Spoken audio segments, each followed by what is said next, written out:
আমার কাছে শান্তির আরেক নামই হলো বড় মা, আমাদের সবার রানীমা।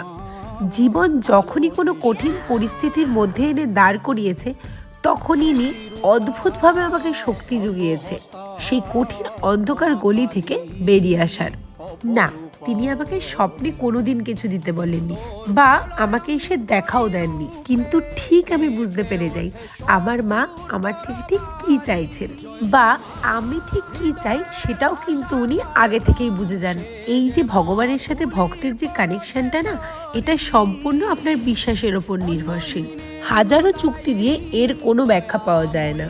তাই মাকে দর্শন করতে গিয়ে মন্দিরের ম্যানেজমেন্ট কীরকম অথবা কোথায় কি ভুল ত্রুটি আছে সেগুলো খুঁজে খুঁজে বার না করে সম্পূর্ণ আত্মসমর্পণ করে দিন এনার কাছে। শুধু বড়মা বলেই নয়, আমার মনে হয় প্রত্যেকটা ঈশ্বরের কাছে এই আত্মসমর্পণটা আমাদের খুব দরকার। অনেকেই তোমরা আমাকে এই প্রশ্নটা করো যে মা তোমার কথা শোনে, আমাদের কথা কেন শোনে না?